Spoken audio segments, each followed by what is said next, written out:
राजा परीक्षित ने कहा, भगवान प्रेम और मुक्ति के दाता पर ब्रह्म परमात्मा भगवान श्री कृष्ण की शक्ति अनंत है, इसीलिए उनकी माधुर्य और ऐश्वर्य से भरी लीलाएं भी अनंत है।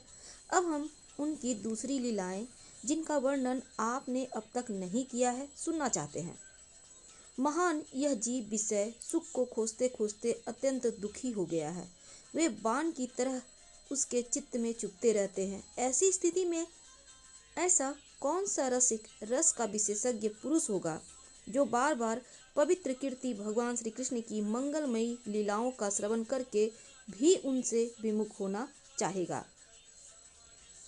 जो वाणी भगवान के गुणों का गान करती है वही सच्ची वाणी है, वे ही हाथ से हाथ है। जो भगवान की सेवा के लिए काम करते हैं वही मन सच्चा मन है।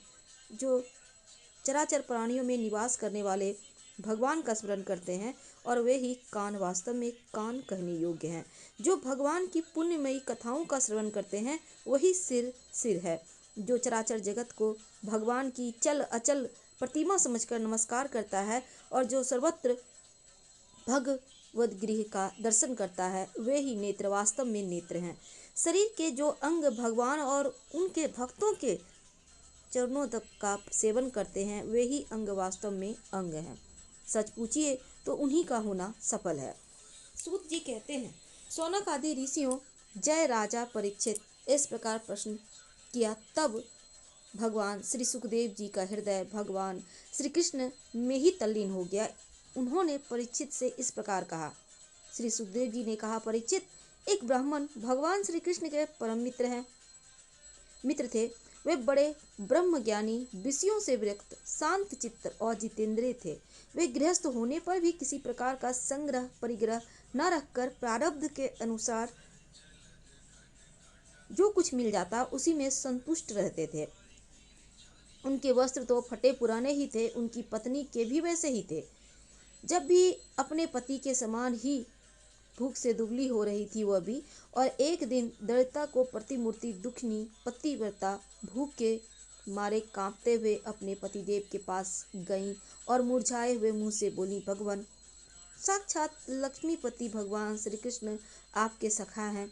वे भक्त वांछन कल्पतरु, शरणागत वत्सल और ब्राह्मणों के परम भक्त हैं, परम भाग्यवान आर्यपुरुष। वे साधु संतों के सत्पुरुषों के एकमात्र आश्रय हैं। आप उनके पास जाइए। जब वे जानेंगे कि आप कुटुंबी हैं और अन्न के बिना दुखी हो रहे हैं तो वे आपको बहुत सा धन देंगे।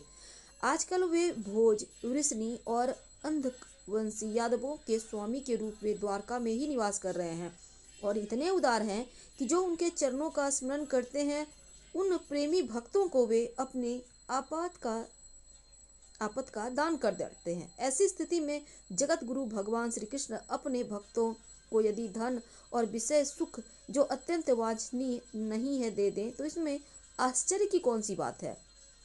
इस प्रकार जब वह ब्राह्मण देवता की पत्नी ने अपने पति देव से कई बार बड़ी विनम्रता से प्रार्थना की, तब उन्होंने सोचा कि धन की तो कोई बात नहीं, परंतु भगवान श्री कृष्ण का दर्शन हो जाए यह तो जीवन का बहुत बड़ा लाभ है।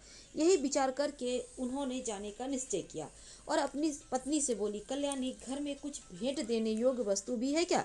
यदि हो तो दे दो।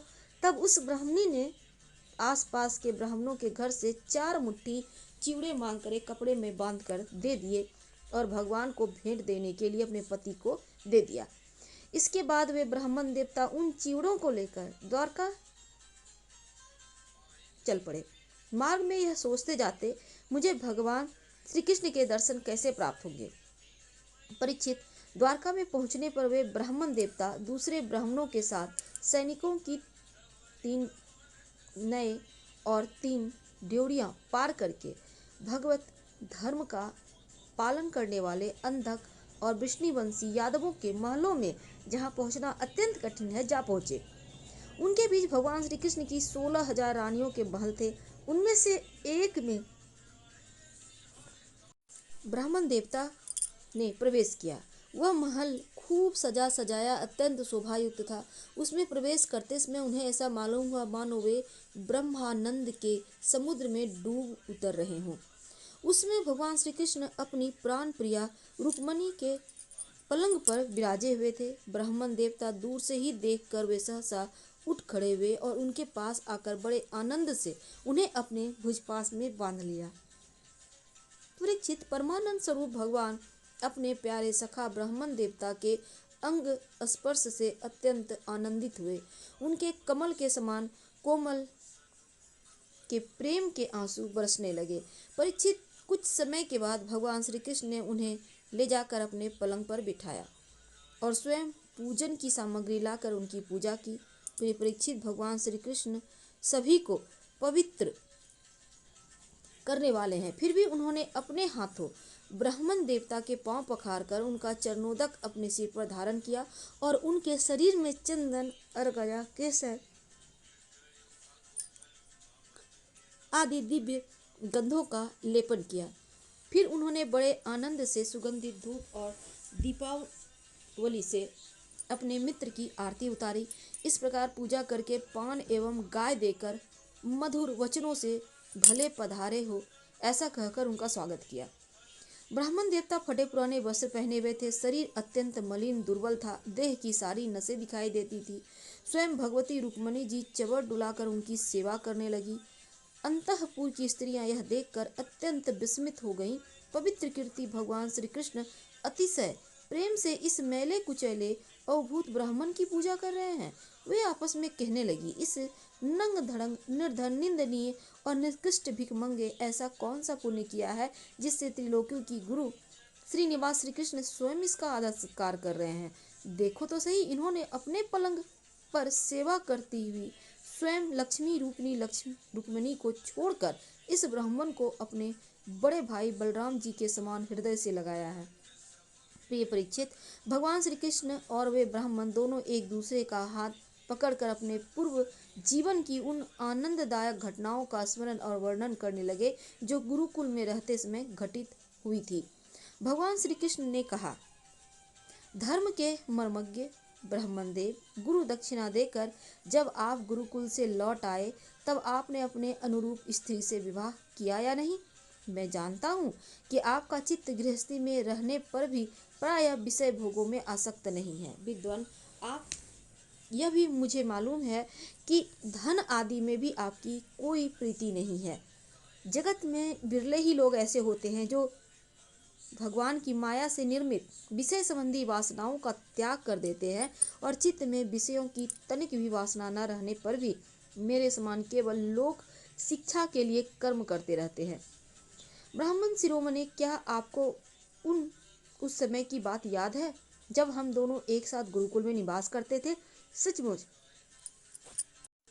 गुरुकुल में ही द्विजातियों को अपने ज्ञातव्य वस्तु का ज्ञान होता है, जिसके द्वारा वे अज्ञानता अंधकार से पार हो जाते हैं। मित्र, इस संसार में शरीर का कारण जन्मदाता पिता प्रथम गुरु है। इसके बाद उपनयन संस्कार करके सत्कर्मों की शिक्षा देने वाला दूसरा गुरु है, वह मेरे ही समान पूज्य है। तदंतर ज्ञानोपदेश करके परमात्मा को प्राप्त कराने वाला गुरु मेरा स्वरूप ही है। वर्णाश्रमियों ये 3 गुरु होते हैं। मेरे प्यारे मित्र, गुरु के स्वरूप में स्वयं मैं हूँ। इस जगत वर्णाश्रमियों में जो लोग अपने गुरुदेव के उपदेशानुसार अनायास ही भव सागर पार कर लेते हैं, वे अपने सामर्थ्य और परमार्थ के सच्चे जानकार हैं। प्रिय मित्र, मैं सबका आत्मा हूँ, सबके हृदय में अंतर्यामी रूप में विराजमान हूँ। मैं गृहस्थ के धर्म, पंच महायज्ञ आदि से ब्रह्मचारी के धर्म, उपनयन, वेदाध्ययन आदि से वानप्रस्थी के धर्म, तपस्या से और सब ओर से उपरत हो जाना, इस सन्यासी के धर्म से भी उतना संतुष्ट नहीं होता जितना गुरुदेव की सेवा शुश्रूषा से संतुष्ट होता हूँ।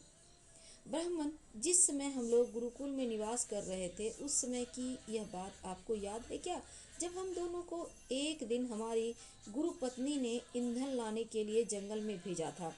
उस समय हम लोग एक घोर जंगल में गए हुए थे और बिना ऋतु के ही बड़ा भयंकर आंधी पानी आ गया था। आकाश में बिजली कड़कने लगी थी। तब तक सूर्यास्त हो गया, चारों ओर अंधेरा ही अंधेरा फैल गया। धरती पर इस प्रकार पानी ही पानी हो गया। कहाँ गड्ढा है कहाँ किनारा, इसका पता ही न चलता था। वह वर्षा क्या थी, एक छोटा मोटा प्रलय ही था। आंधी के झटकों और वर्षा की बौछारों से हम लोगों को बड़ी पीड़ा हुई। दिशा का ज्ञान न रहा। हम लोग अत्यंत आतुर हो गए और एक दूसरे का हाथ पकड़कर जंगल में इधर उधर भटकते रहे। जब हमारे गुरुदेव सांदपनी मुनि का इस बात का पता चला, तब वे सूर्योदय होने पर अपने शिष्य हम लोगों को ढूंढते हुए जंगल में पहुंचे और उन्होंने देखा हम अत्यंत आतुर हो रहे हैं। वे कहने लगे, आश्चर्य है पुत्रों, तुम लोगों ने हमारे लिए अत्यंत कष्ट उठाया। सभी प्राणियों को अपना शरीर सबसे अधिक प्रिय होता है, परंतु तुम दोनों उसकी भी परवाह न करके हमारी सेवा में संलग्न रहे। गुरु के ऋण से मुक्त होने के लिए सत शिष्यों का इतना ही कर्तव्य है कि वे विशुद्ध भाव से अपना सब कुछ, शरीर भी गुरुदेव की सेवा में समर्पित कर दे। द्विज शिरोमणियों, मैं तुम लोगों से अत्यंत प्रसन्न हूँ। तुम्हारे सारे मनोरथ, सारी अभिलाषाएं पूर्ण हो और तुम लोगों ने हमसे जो वेदाध्ययन किया है वह तुम्हें सर्वदा कंठस्थ रहे, इस लोक एवं परलोक में कहीं भी निष्फल ना हो। प्रिय मित्र, जिस समय हम लोग गुरुकुल में निवास कर रहे थे, हमारे जीवन में ऐसी ऐसी अनेकों घटनाएं घटित हुई, जिसमें संदेह नहीं कि गुरुदेव की कृपा से ही मनुष्य शांति का अधिकारी होता और पूर्णता को प्राप्त करता है। ब्राह्मण देवता ने कहा, देवताओं के आराध्य देव जगत गुरु श्री कृष्ण भला अब हमें क्या करना बाकी है, क्योंकि आपके साथ जो सत्य संकल्प परमात्मा है, हमें गुरुकुल में रहने का सौभाग्य प्राप्त हो। प्रभु, छंदों में वेद, धर्म, अर्थ, काम, मोक्ष, चतुर्विध पुरुषार्थ के मूल स्रोत, और वे हैं आपके शरीर। यही आप वेदाध्ययन के लिए गुरुकुल में निवास करें, यह मनुष्य लीला का अभिनय नहीं तो और क्या है। श्रीमद्भागवत महापुराण का 80 अध्याय समाप्त हुआ। अगले अध्याय में हम कल मिलेंगे। धन्यवाद।